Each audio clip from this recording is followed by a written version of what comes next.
The story about Ping.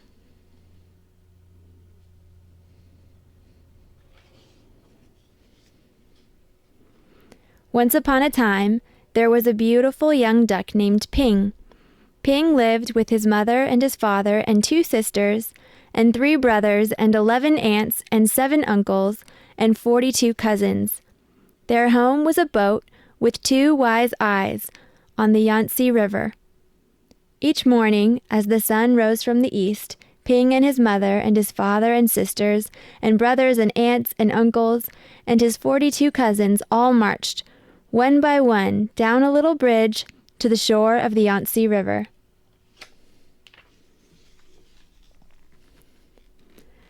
All day they would hunt for snails and little fishes and other pleasant things to eat, but in the evening, as the sun set in the west, la la la la la lee would call the master of the boat.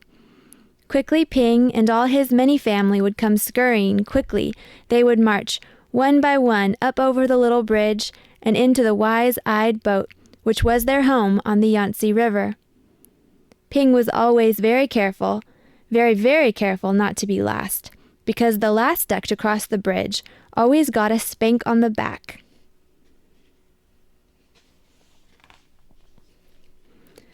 But one afternoon, as the shadows grew long, Ping did not hear the call because at that moment Ping was wrong side up trying to catch a little fish.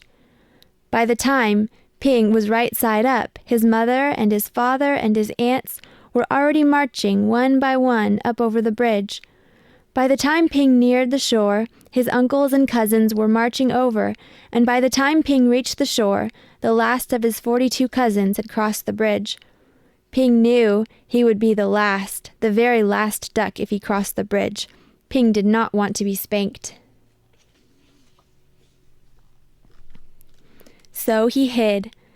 Ping hid behind the grasses, and as the dark came and the pale moon shone in the sky, Ping watched the wise-eyed boat slowly sail away down the Yangtze River. All night long, Ping slept near the grasses on the bank of the river, with his head tucked under his wing, and when the sun rose up from the east, Ping found he was all alone on the Yangtze River.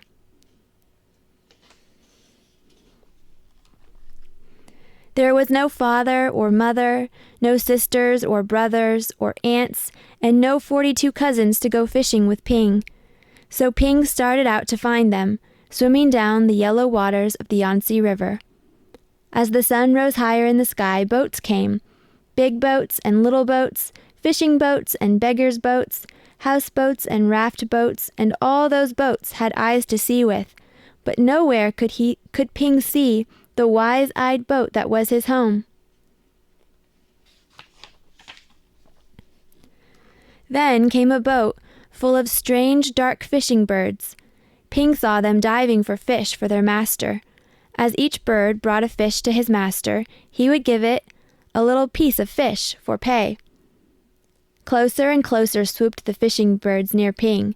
Now Ping could see shining rings around their necks, rings of metal made so tight the birds could never swallow the big fish they were catching.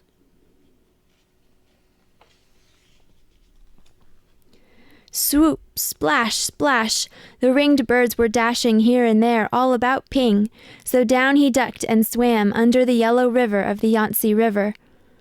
When Ping came up to the top of the water far away from the fishing birds, he found little crumbs floating, tender little rice cake crumbs, which made a path to a houseboat. As Ping ate these crumbs, he came nearer and nearer to the houseboat, and then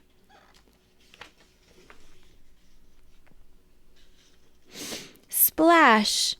There in the water was a boy, a little boy with a barrel on his back, which was tied to a rope from the boat, just as all the boys on the Yangtze River are tied to their boats. In the boy's hand was a rice cake. "Oh, ow, ow, ooh!" cried the little boy, and up dashed Ping and snatched the rice cake.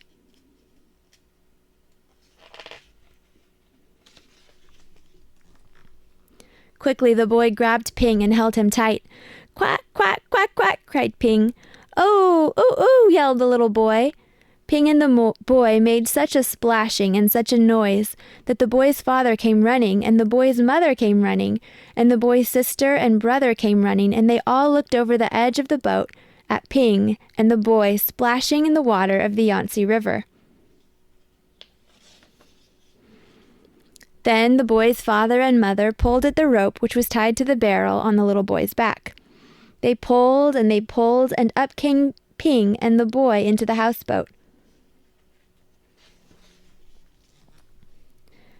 "Ah, a duck dinner has come to us," said the boy's father.